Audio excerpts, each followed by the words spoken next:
Hey everybody, this is Jay Young, and man, welcome to the Jay Young Show. We've got Jordan. Jordan, come on in. How are you doing today? What's going on with you? I don't know if you've noticed, Jay, but I do have a tan. Oh, you are tanned up. The lovely Pensacola just treated me so nice. I don't know if it was a tanning bed or a tanning spray, or there's so many different ways to do it. Honestly, sunscreen. Natural. It's such a misconception. People are like, "Oh, I went to the beach and I got burned, and now I'm gonna get tan." And I'm like, "No, if you use sunscreen and you didn't burn, you're gonna get a deeper, longer lasting tan." Yeah. So maybe that's because I work at a dermatopathology lab now, and they have drilled it into me that if I do not wear sunscreen, then I'm not gonna be in a good boat. Jay, really quick, I know that we're the king and queen of squirrel moments, but one time I got sunburned on accident at the pool, and I showed up to a dermatopathology event, which dermatopathology, if you don't know, is it's pathologists who diagnose skin cancer. Mm-hmm. That's what we do. And I showed up with a sunburn to this conference. Yeah. And I thought everybody was looking at me because I had this beautiful dress on. Yeah. And then I quickly realized that was actually because of the sunburn. So no more sunburns. I've learned my lesson. Oh my gosh. Can you believe that? The copper tone. Remember the copper tone? Yes. Copper tone with the bikini bottom. Anyway, let's get out of here for that. Aaron Shockey, welcome to the show today, man. We're so glad to have you. Thank you so much. Absolutely, glad to be on it. Yeah, me and you've been friends for a long time. You're one of our clients with our oil and gas. You've been to the wells with us, and hey, we appreciate you being in here today. But you're Mr. Real Estate. I mean, you're an athlete. You're an entrepreneur. We had lunch the other day, and oh man, my head just spun because I was like all the different things that you have and the big things and all the. It's like, man, this guy is got it going on. So welcome to the show, and awesome. And when people say, "What do you do?" What is it that you what's your first go to there? I mean, my first go to, I run a real estate group here at Rogers Healy and Associates. I have a team of 5 agents on my team directly, and we help people obviously buy and sell real estate. And that's obviously the main thing. But I do some venture capital investing, some real estate flipping, work with a lot of investors in real estate as well, just kind of outside of the everyday realtor job, I guess you could say. So that's one thing. The main thing is real estate for sure. But venture capital obviously has a really big hold on me, I guess you could say. When you say venture capital, what do you mean by that? What do you mean by venture capital? Just like investments, like private equity investments, private companies that are raising capital. You mean? What's that? Like our deal? You mean, is that what you're looking at? Yeah, like our deal. Yep. Yeah, like our deal. Private company raising money. Gotcha. Series A, Series B, angel investing, stuff like that. Okay. Good. And you're interested in that, but I got a bittersweet here thinking about it all comes around to you love networking. Is that right? Is that your 100%? Yeah. I think my job really is networking. Like I was telling you the other day, I like to get coffee with someone every morning at 8 a.m. at a coffee shop right by the office, meet for an hour, and then head to the office. I want to be a connector in this life. I think the more people you know, the more people you can put in positions to win and help each other out. And ultimately it helps you win, and rising tides raises all boats. So I think we can all help each other out. What got you to that mindset? Because the way that you articulate that statement, I find, is a elevated vantage point. Not often do you find people who talk about like networking in that way. And so what got you to that point where you're able to think of this way? Was it mentors? Was it the community? Was it how you were raised? Like, what got you to seeing the importance of that and then expressing it in the way that you're expressing it with that perception? Yeah, I think it's a little bit of everything. The way I was raised, I grew up in the church, and I grew up at a more affluent church than I was raised. So I was able to kind of be around different socioeconomic levels than I was kind of raised in. And I learned how to talk to different people and have different kind of conversations. And then going on through life, yeah, I think my job is being a connector. I'll sell a house to someone, and 2 years later, I need my roof guy, or my insurance went up. I need an insurance person. So obviously, I have my connections in the business, and then I wanted more than that. I want to know a private equity guy. I want to know entrepreneurs out there, and then if I have a client, it's not necessarily about getting their referral or getting that person. It's like, who do they know, and then who do they know, and how can I grow my network bigger and bigger? And so I think it was just, I want to be able to connect people and put people where they need to be to help each other out. And ultimately it helps me out at the end as well. But I just want to help people out. And so the more people I know, the more people I can probably help. Yeah. This is interesting because Jay, I feel like you share this same sentiment. I mean, that's one of the main reasons that we started this show was to, help at least one person. Like if we can help at least one person with their mindset or a venture or entrepreneurship, like that's the goal of this show. So I think that we definitely share the same ethos in that way. Absolutely. Yeah, I have a monthly happy hour I host in my house for like young guys my age, early 30s, late 20s, mid 30s, and I have someone speak at it, and most of the time, sometimes I don't, but I have someone speak, and the whole thing is to get a group of guys in together that all have the same mindset. And life can be hard, you know what I mean? And life can be rough on some people sometimes. And ultimately it's, we can make deals and be able to help each other out, but ultimately you might need a friend or someone to talk to. And hopefully that you can make that at that group, because someone knows what you're going through. They know how to run a business. They're doing it. They've also been through something that you similarly, like you're going through right now, and everyone helps each other out. So it's also 100%. friendship. 100%. Brotherhood way. Like Bob Bodine.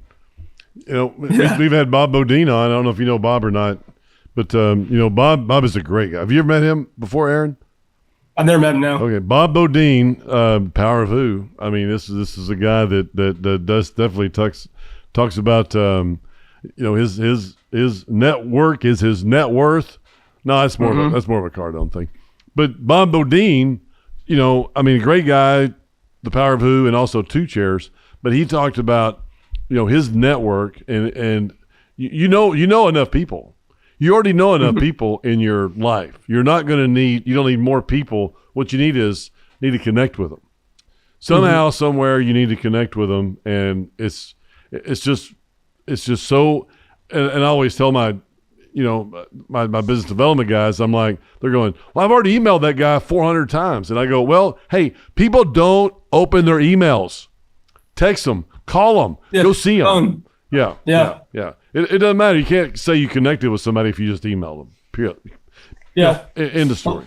But that is really good about how you've done that and how you've grown that. I know like the Tiff treats, I get a cookie. Jordan, I know you may get one of these days, but you don't live in Dallas. But I get a very, very hot cookie on my birthday. It's about 6 or 7 o'clock on my birthday. I get a Tiff's Treats cookie from Aaron Shockey every year on my birthday. Right. I'm awesome. proud to announce, and it is unbelievable. And Tiff's Treats love seeing my name come through every month. I don't know how many. So you invested in that company. And now you send out 100,000 cookies a year, or however many. I don't know how many you send out. I wouldn't doubt it. It's a lot. I wouldn't doubt it. It's quite a bit. Yeah. Yeah, man, that's great. How did you get involved with that, and how's the investment done? So one of my first investments was the oil and gas stuff. I did a couple of things before that, privately, like with myself, but the first kind of VC deal. And then my mentor, Rogers, he started a venture capital company called Morrison Seeger, and he gets a lot of deal flow his way. And I was already sending Tiff's Treats to all my clients on closing days, birthdays, anniversaries. I see on LinkedIn that they got a promotion. I'll send them a Tiff's Treats that day, say, hey, congrats on your promotion, all that. And I have help with my assistant with all that kind of stuff as well. And kind of just, hope so. It's a lot. We send a lot of Tiff's Treats, but then the opportunity to invest in Tiff's Treats came along. And I was like, all right, well, I'll eventually pay myself back for these cookies somehow, some way. But I mean, every update I get about the company is just nothing but positive. Wow. Everyone loves hot cookies delivered to your doorstep whenever you want. So it's not and they're good. They're really good cookies. too. Exactly. They're good cookies. Yeah. And so exactly. and it's such a small thing, but it's also something like, hey, I'm thinking about you on your birthday. Yeah. It's not just a text, and anyone can kind of send a text like "Happy birthday." It's a little bit extra, and it doesn't cost me a fortune to do it. But it's just hey, I'm thinking about you on your birthday, and it's a little bit more than just a text or a phone call. It's just a little bit more. Well, and people don't reach out. Go ahead, Jordan. No, go ahead, Jay. Well, I was going to say that people don't reach out. If they do reach out with a text message or an email or something, it's better than nothing. And if you don't, I mean, this is a bad story. I'm not gonna lie, but my aunt passed away, last week, and her funeral was Saturday, and she's 88 years old. I mean, she's definitely going to heaven. I mean, she gave me my first Bible when I was 5 years old. I mean, but ever since my grandparents passed away, me and my cousins haven't gotten around each other very much, right? And so we just been kind of distant. But we were together, 3 or 4 times a year for years, and all of a sudden we haven't. And then all of a sudden we get together, and it's like, oh my gosh, where have you been? And we haven't gotten together in 5 years. And I'm like, don't you have any kids? They go, man, my kids have already grown. They're already got kids. And I'm like, what? I mean, but if you don't make that personal connection with somebody and opening that door like Aaron's doing, Aaron knows that I'm going to send him more business in the future. And when somebody says something about real estate, whose name am I going to say? The guy that did not send me a cookie or the guy that sent me a cookie? You know what I'm saying? I mean, there's a little bit of that involved in it, of course, but I still want them to have a good birthday. I still want them to know that I'm thinking about them, but it also is at the end of the day, I'm saying top of mind with my clients and then future clients as well. Yeah. Yeah. Jordan, what were you going to say? Sorry to bother you or jump in there. Well, I was going to say, it's really important, I think, to be intentionally meaningful in a world that has so much meaningless noise. And when you can cut through that with something that is intentional and, a gesture of genuine, like, intimacy, but I don't mean intimacy in like this, like, provocative way, but it's like it's like a moment that you're sharing with somebody, and I think that is like the importance of this nature is like to continue to deepen those relationships so that in the future you have that ROR, you have that return on relationship, which is something that I learned actually with my time in the energy industry was ROR, and I had never heard that before. And then when I saw how loyal people were to each other because of their relationships that they had with each other, I was like, oh wow, this makes a lot of sense. And it was kind of my first introduction into networking. And I had kind of always done networking, but like the way that the energy industry goes about it, I thought was really unique.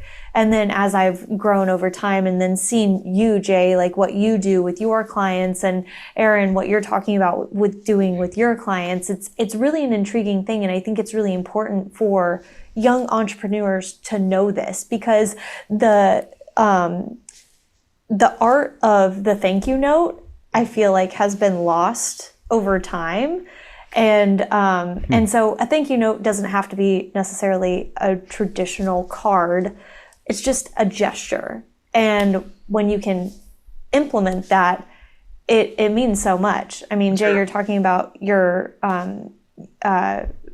who just passed, and my great-grandmother, she was such a stickler for thank you cards. She was like, if I don't get a thank you card, you're getting no more presents, and I never understood the importance of it. But then later on, as I got older, looking back through these notes and cards that I had gotten with like so much thought, like just a quick little poem that was written and put into the card for my great-grandfather, or, a card from my great-grandmother, those things really do have an impact, especially, you don't have to save them, but the impact is still there. Mm-hmm. For sure. I think someone knows that you're going out of your way to spend that 30 seconds, or if it's a letter, it's 5 minutes. Hey, I'm thinking about you right in this exact moment. And that means a lot. As also reading the words on the paper also means something, just knowing that you spent your time, put it in the mail if you mailed it or left it somewhere. You spent the time doing something for me out of your day. Mm-hmm. Yeah. And it's also exciting because, I mean, how many times have you gone to the mailbox and it's just been spam? Yeah. Like, there's spam in our emails, there's spam in our mailboxes, whatever mailbox it is, digital or in person. Yeah. And when you could have something that's real and thoughtful, it really does cut through the noise. Yeah. Aaron, do you think that approach just to those extra little things is what's helped you be a top producer in the real estate business? For sure. I think that people lost touch with kind of what's going on around them. I don't think that you can just post on Instagram anymore or Facebook and just randomly get a deal, especially like in the market we're finding ourselves in right now. It's taking longer for listings to sell. It's more of a buyer's market. Rates are still high, even when, the announcement of rates coming down a little bit. I think you have to go that extra mile and put the extra work in, not only to get something sold, but also to maintain a relationship and to maintain a piece of the business. But I've been doing it even before the market kind of shifted. And so I think that put me ahead of everyone trying to figure out what to do now. Well, I've already had these systems in place that I'm sitting on top of things. I'm writing thank you cards. I'm sending cookies. I'm doing this extra stuff. And I know it sounds so silly, but it also works. And it's like, I send people cookies, and it's like, you get business from that, kind of, in a way. You know what I mean? I got to maintain that relationship, but I do take the extra step, and I do make sure that my friends, my family, and everyone around them is taken care of in that sense. And I think you have to do stuff like that. And if you look at like online now, even like the way design of homes are going, things are becoming more retro or vintage, right? Look at all these car companies making these, hey, the new Bronco's coming out, but there's also like a company called Vintage that makes a vintage Bronco, and everyone's buying it. And there's like, everyone wants the old Porsche now. No one wants the new one. Everyone wants a vintage Porsche. Yeah. And everything online is going to less minimalism and more maximalism, not and to be like, to have too much stuff in your house or anything like that. But people want something that feels real with a world like AI and everything like that taking over. And it's good to implement these things, and it's good to use these things, but we're still humans at the end of the day. We still have real feelings. We still have real emotions. We still have real aspects of our lives, and everywhere it's like they're taking it away from us. So we still gravitate towards that kind of stuff. Right. Now, how about being an athlete, top athlete, and what you did? I wouldn't say top athlete. Quarterback, but you're an incredible athlete, quarterback, and then going to the business world. How are the two? I'll say intertwined, if that's the right word, or just connected, or how? Do you feel like the same thing in your business? It's like, I'm gonna be the best. I'm gonna do everything I can, or. Yeah, I think we talked about this last week, but I've always wanted more. My word that I live by is more. And I can always be doing more. I can always have better. I can do more in all aspects of my life, kind of thing. But sports taught me so much, and that's why I have like a nonprofit through sports, because I believe in the power of sports. I learned teamwork. I learned adversity. I learned being coachable. I learned all these things. There's through sports my entire life, and then playing at the next level. That probably helped me a little more in the business world, playing at the next level rather than just high school football. Playing in college, it's more of a business. It's more like, hey, you have to be here at this time. You have breakfast check at 7 a.m. If you're late, you're in trouble, all that kind of stuff. And I think that really sets you up with a routine kind of going into the business world. And then also playing quarterback, I think I do a good job with managing my team and managing kind of all aspects of my business. So whether it's clients, my team, the finance stuff, working with my accountants and CPAs and all that kind of stuff, I can kind of play quarterback with everything and kind of be more of a CEO type role and a manager than just like a team player, I guess you could say. Yeah. But that all helped. Like, hey, I had to go to the weight room. I had to do these things. And now I see it. I'm a business owner. I say, you have to make your own time and schedule. I see it as like, hey, I have to go lift today. You know what I mean? Like I have to go to the office today and I have to do what I'm supposed to do, but it's just in a different realm. Right. But it's still competitive. I mean, I don't get to throw touchdowns anymore, so I don't get to feel that feeling anymore. Oh my gosh. I get it in a good phone call I just had, and then I close a deal, and that's my touchdown now. And so I'm still super competitive, like highly competitive. I don't want to lose. I don't lose. So that also plays a role into everything as well. That's awesome. That's awesome. Well, let's talk a little bit about Rogers Healy. What now? Who is this guy? No, I'm just kidding. I know him, but who is he, and what? He seemed to mentor you a little bit here along the way. So kind of let. I hate to do this, but Rogers, we're going to give you a little bit of a shout out here. So tell me about tell me about Rogers Healy a little bit. Yeah, I've known him close to 10 years now. Started as a brokerage, and he kind of took me under his wing. He saw that I was in the office every day and just working, and I would drive from Fort Worth to Dallas just to go to the office even when I didn't have to every single day. And kind of took me under his wing. Basically a big brother of mine now, mentor. Anytime I have something going on, he's the first call I make. He's been there in the lowest of my lows in the last 10 years and the highest of the highs, and big brother of mine, and I'm very loyal to that man. Yeah. What do you think he saw the biggest thing he saw? What's the biggest thing he saw with you? What's the biggest, if he looks at you and goes, Aaron Shockey, what's the one word that he would say? He has work ethic. I think that he saw that I just showed up every single day. Yeah. I always say, get up, dress up, show up. And I did it. That's what I did every single day. And I think he does the same thing. I think he just is a workhorse, and I think he saw that in me as well.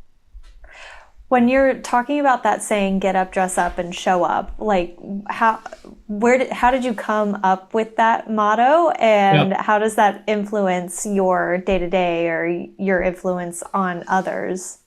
Yeah, I think like in football we say look good, feel good, play good.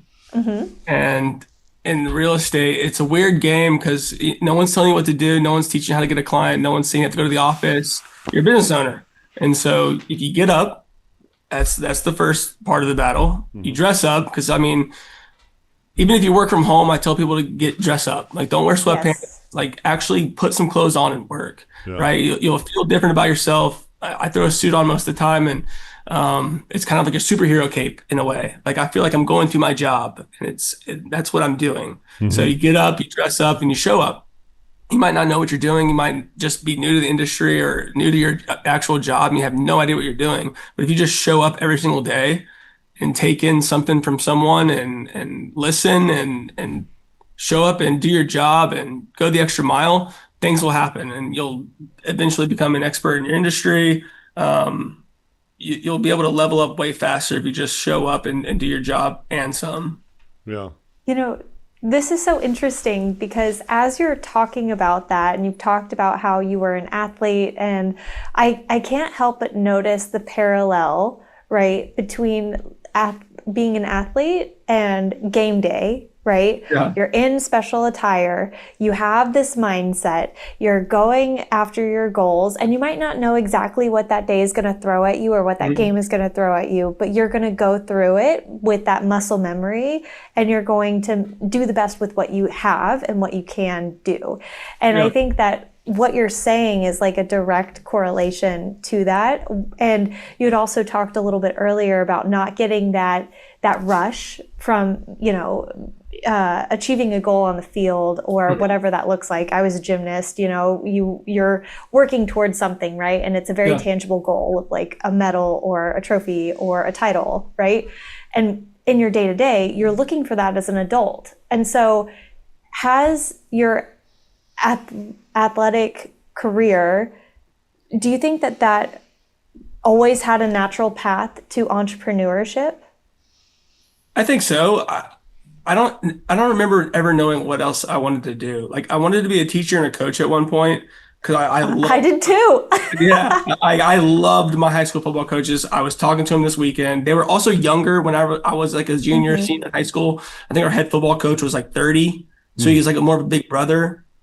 And I was like, I love my relationship I have with him. I want to give that back. Right. But I never wanted to be an offense coordinator. I wanted to be the head coach. I always wanted to be like bigger and as big as I can take it, as far as I could take it, right? More. And more, exactly.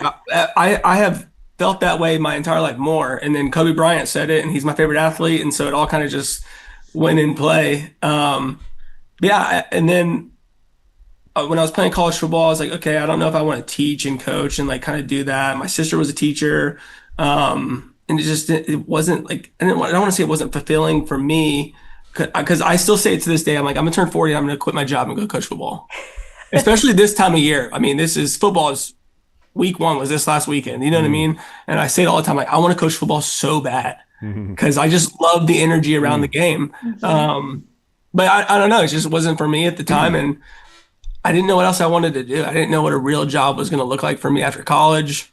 I remember being my senior year in college, I was also working on my real estate license and being like, I don't know, like, I don't want to work somewhere. Like, I don't want to do that. I want to work for myself. I want to create something that I can do, that I can build something for myself. And that's what I did. I wanted to create something for myself, create my own path, I guess. Like, playing football, I guess we're all working together towards a goal. At this point, it was just kind of me working towards my own goal and just working for myself. So tell me your favorite football game. Tell me what happened, or what's the when I say football game or favorite, what do you think of? Like my own, or your own football game that you were in part of.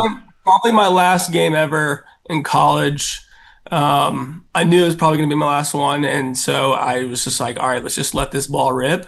And I didn't think. I just threw the ball, and I think I threw it for like 370 yards, 3 touchdowns. Wow. I threw two picks, but one got batted at the line. Like, they both kind of got batted, so it wasn't really my fault, I guess you could say. But I was just like, I'm gonna let this thing go, and that's exactly what I did. And that's probably the most free I've ever played in my entire life. Yeah. And it was the best feeling ever. Even though it was my last game, it was just so free. Yeah. And I wish I would have played like that more often. Wow, that's awesome. Good. Yeah. Good stuff. So talk about Cleats for Athletes. What's that all about? Yeah, so that's the nonprofit I started a couple years ago, but for the last, 8 years or so, I would reach out to my old middle school football coach, who's still the middle school football coach at the middle school I went to. And like I said earlier, I grew up in a lower socioeconomic neighborhood. I think now it's like 88% below the poverty level and the poverty line for families. And I remember being in college, and this idea of Cleats for Athletes, it kind of rhymed, and I was like, I want to give back cleats to kids that can't afford them. So I remember being in middle school, and I have a twin brother, and sometimes my parents would struggle to buy cleats the week 1, and we'd be like, hey, dad gets paid next week, we'll get cleats then. And I also remember seeing kids not have cleats. They wear tennis shoes. And on a football field, that's not good, especially when you're playing on grass and you can't stick and you can't do your job. And so you can't really lock in, and especially at a pivotal time as a middle schooler, you're going through a lot of weird changes, and your life is just different. And the last thing you should be worrying about is, hey, I'm going to be slipping and sliding. I can't even play football. Like, I can't even lock in. I can't even kind of buy into what the coaches are telling me. So if I can relieve that pressure from a parent or the kid, and they have a pair of cleats waiting for them on day 1 of school, they can actually buy in and use football maybe as an escape from a bad home life or an escape from something, but they can actually buy into what's happening. Yeah. So it is actually cleats. You're actually buying cleats. Oh yeah. For athletes. I mean, I delivered $6,000 in cleats to my middle school last week, and then the week before that, we did another like $5,000 or $6,000 in cleats to Irving, Austin Middle School in Irving. Wow. Very cool. How many pair of cleats did y'all give away last year? Is that a number of shoes? How many pairs? Yeah, of shoes? we just started kind of as a legit nonprofit probably in the last year. Yeah. I think we gave away over 100 this year. Yeah. And then in years past, I would just reach out to my middle school football coach and ask who needs them. And he'd be like, hey, we have like 8 guys that need cleats. So I would just go to Academy and get cleats, right? Yeah. But I was like, I can make this like a real thing. So I reached out to a couple of buddies, and they bought in, and we got an attorney, we 501(c)(3) it and all that stuff. So it's legitimate, and started doing a golf tournament to raise money. And that's awesome. now we can donate a lot more. I think we raised $30,000 in the last golf tournament. Wow. So congratulations. Yeah, that's awesome. Healy's good for about 100 or 200 pair of cleats. Man, you should tell him. Yeah, we will. I will. I'm sorry, Jordan, what were you going to say? Well, I was going to say, you have this motto of more, and we're seeing it consistently throughout your actions. Obviously more can be there's two sides to that coin, right? You have it when you're in not such a good place, it can become greedy, right? But in that good place, it can become very generous and giving. What keeps you on the generous and giving side versus the other side of that coin of more? Yeah, I think money is an amplifier. If you're a bad person without money, you get money, you're gonna be a bad person. If you're a good person and you come upon some money, you do well in life, then you're gonna be a good person. But I grew up in a very giving family. We didn't always have much, if anything at all, at sometimes. But when we were 16 years old, we took in a guy that was my friend that didn't have a home to live in. You know what I mean? And so I saw my parents do everything they could to keep a kid off the streets. Even though I felt like at the time we had no money, we can't take a kid in, you know what I mean? But we still did it. We still found a way to do that. And so I grew up in the most loving household of all time. I have the best parents. And even though we didn't have much growing up, I wouldn't trade that for the world. Like I've seen people with money and they had divorced parents and they would trade it all in to have my experience. Yeah. You know what I'm saying? And so I grew up in a very loving household, and I saw my parents give back more than they expected in return. And I think that sits in me on a daily basis. And I don't expect anything in return from it. It's just something that I know if we can change one kid's life, then we change one kid's life for the better. Do you think that your parents have their approach from being religious? You had mentioned that faith is very important to you. Is that something that was instilled in you through your parents, and their approach to faith is that generosity? For sure. My dad is the coolest dad ever. We would do like an hour-long Bible study every day. I have a twin brother who's actually a senior pastor of a church in Detroit. He moved his family to Detroit 5 years ago.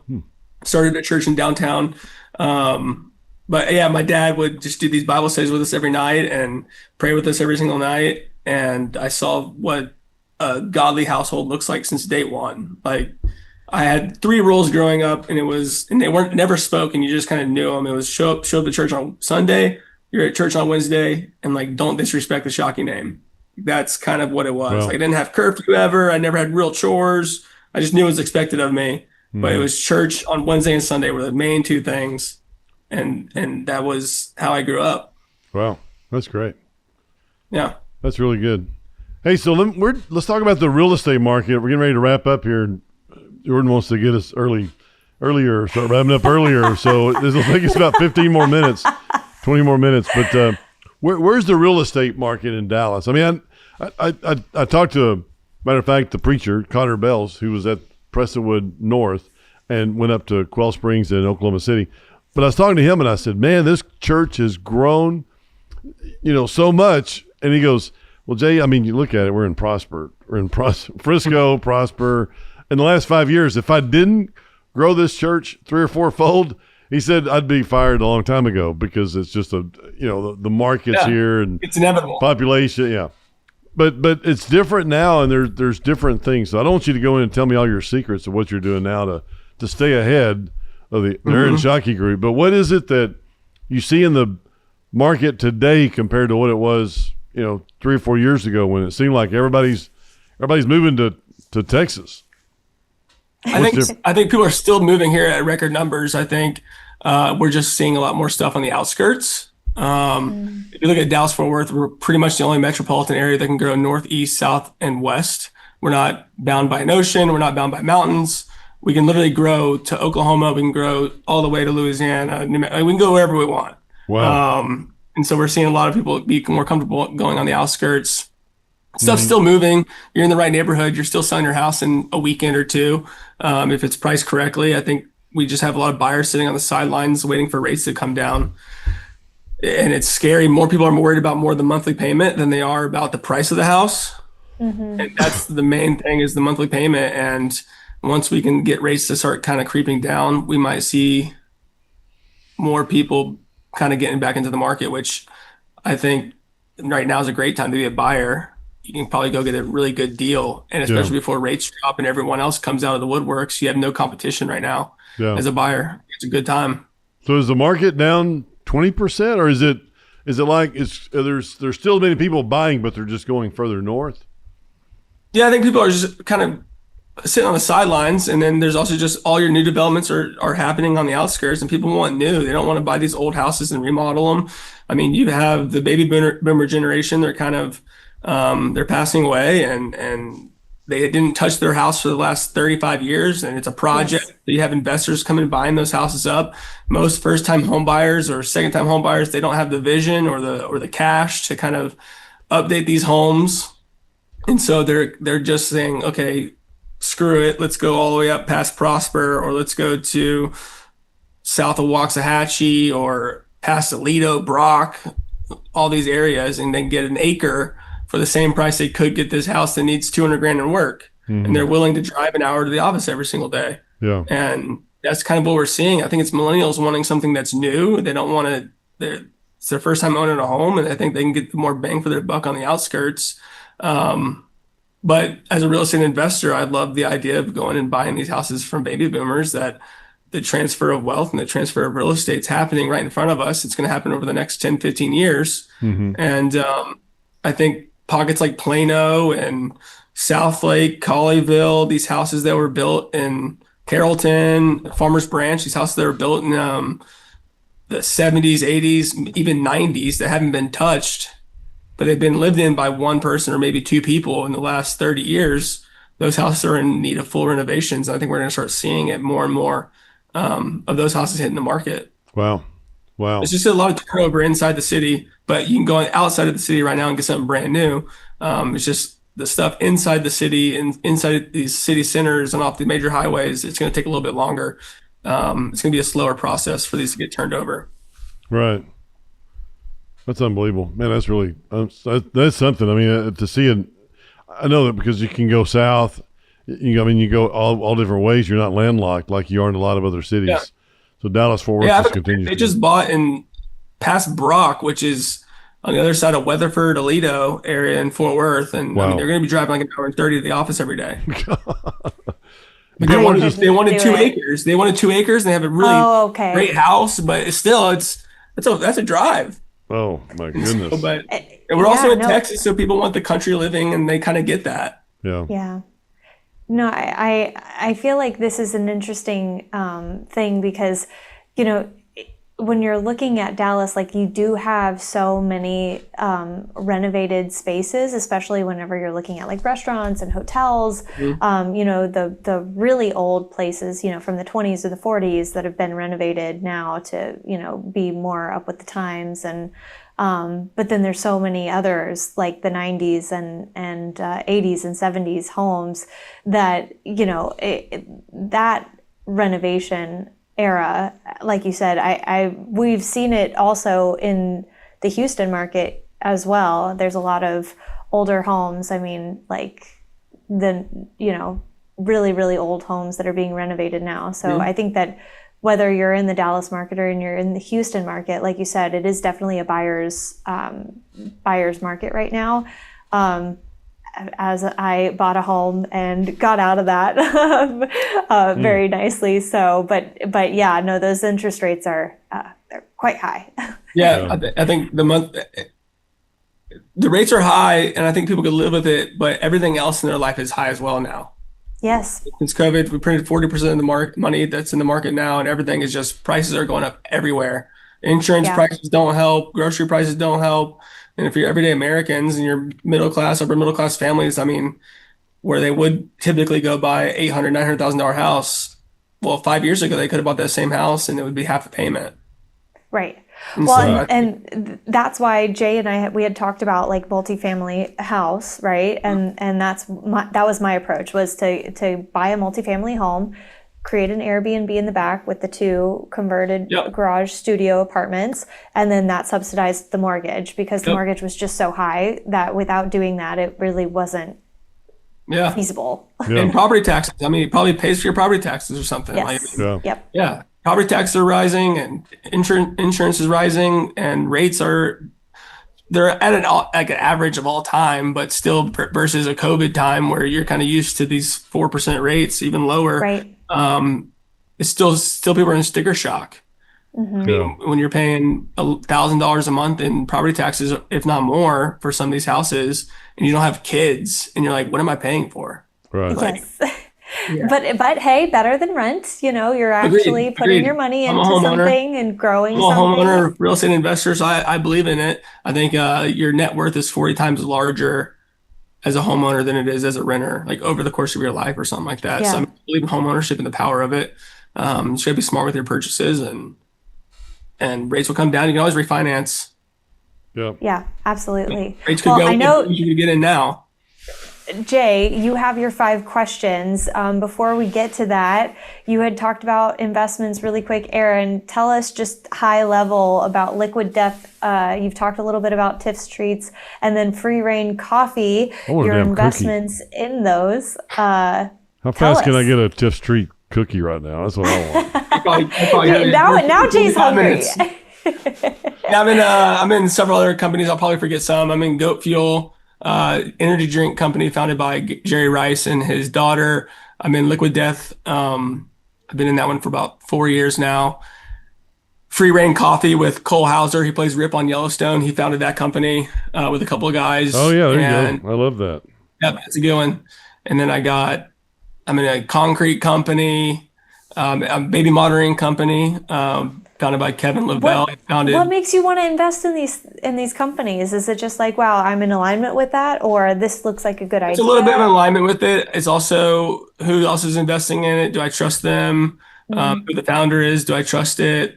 It's also kind of cool. Just real estate can kind of beat you up every single day, and then going to Central Market for dinner and seeing a Goat Fuel on the shelf, knowing that you're a part owner in that. It's kind of cool to see. And it's something different, and it's exciting. It's more exciting than just throwing money in the market. Yeah, and then like, here's my financial advisor, here's my money. Hey, do you know anybody? It's just more exciting. Yeah, do you know who I should be talking to about investing in oil and gas between now and the end of the year? No, I'm just kidding. We'll talk about that later on. You? Hey, Yeah, exactly. no. Who do I need? Not me. I mean, who do you know that I need to be talking to between now and the end of the I'll send year you some names. for investing about in oil and gas? Yeah. But anyway, let's talk about this because we have 7 minutes and 45 seconds, and I know that everybody's pretty. He's good at math. So yeah, well, I'm just downplaying the. So anyway, daily routine. So tell me your daily routine. What's a good daily routine for you, Aaron? Wake up. It's changed now. I have a 6-month-old baby, but it's changed a little bit since having a 6-month-old. Thank you. Yeah. It was gym every single morning and working out, and then going to the office, and then now it's a little bit different now. Sorry, someone walked in. Now it's wake up, and my wife travels for work, so it depends on if she's out of town or not. And if she is, then I'm solo until the nanny gets there. So I wake my baby up and I feed him and kind of hang out with him for a little bit, and then head to the office when the nanny arrives. But I mean, I'm an office every day kind of guy. So coffee every morning with someone, and then head to the office, and then stay here until I go home. I know, and I shouldn't have thrown that one to you because someone walked in at the same time. I didn't know what they were doing. I caught me off guard. But also, when you have kids, things are just. I mean, it's like. I think that's why people make more money when they're 50, 60 years old, 70, because it's like they have no distractions. I can travel if I want to. I can. Okay, so a book you're reading right now. What's a good book? I'm listening to the site. I don't read on a daily basis as I should, but I do listen to a lot of podcasts and books. There you go. All right. What do you listen to? I'm re-listening to The Psychology of Money. I think the market's a little weird right now, and I think it's always a good reminder to listen to something like that. Just going back to the principles. But I probably bought that book 50 times and sent it to clients or buddies. Just always is a good listen and read. My Tiger 21 group last week, one of the guys, Brett Pilot, gave me that book. That exact Great book. Unbelievable. Yeah. All right. So what any shows you're watching, binge watching right now? Any shows? Did you watch the Cowboys? I started watching the Cowboys show. Did you watch it? I started watching the Cowboys documentary. I'm on episode 2, so I don't know what happens next. All right. I was only a child whenever that was going on, so I don't remember much of it. But it is kind of cool watching as a guy in Dallas and a Cowboys fan.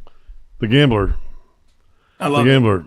It's an incredible show, really good show. I like it a lot. I know everything that happened. I lived it when it was there. I was not a youngster when I was going through that, unfortunately. But anyway, it was good. And there were some of the things that really caught me off guard, but I really wasn't that excited to watch it because I'm like, well, I already know all this stuff. I've been there, done that. Yeah. You know. But it is good. It is really good. So I like it. It's pretty good. Good so far. Yeah.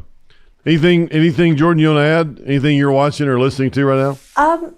I am watching. I used to watch the show Suits, and I'm rewatching it now, and it's such a good show. I mean, my gosh, I'm not sure how like legally accurate all of the cases are, but it is my guilty pleasure, as it were, right now. I did start watching Ted Lasso for the first time ever. Oh, how's such that? a good show. Honestly, such a good show. I don't watch much TV. That's more of my wife's thing.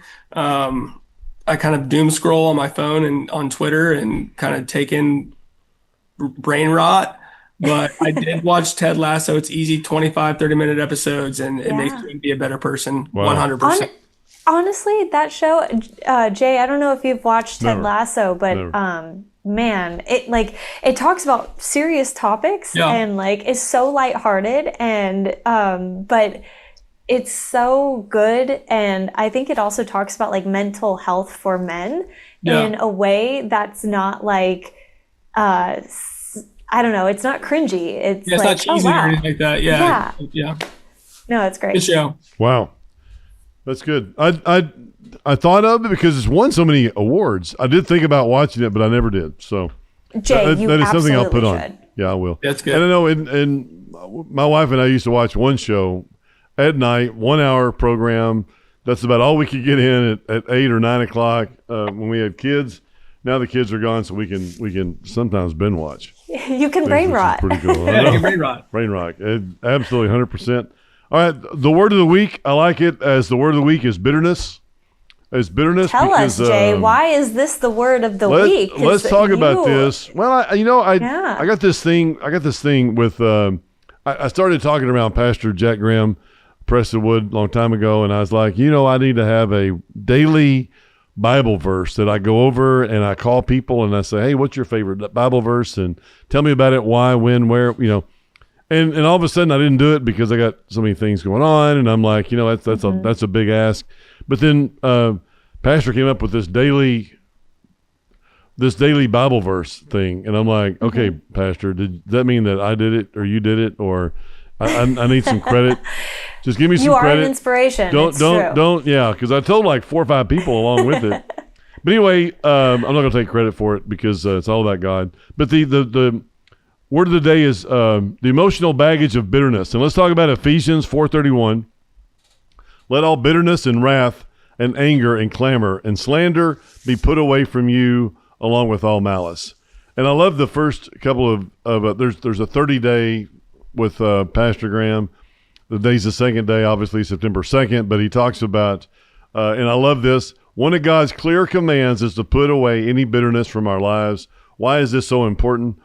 Bitterness and resentment chain us to the past. Chain us to the past. I love that. Bitterness produces an emotional and spiritual bondage that will keep you from moving forward in your life. It's like carrying around excess baggage. So, there's a long thing that if you want to go on this, you can text me and I'll get you the number for Jack Graham and his daily. But I love it. And I think it's really great. And I love the bitterness and I love the way that he talks about it, because it is.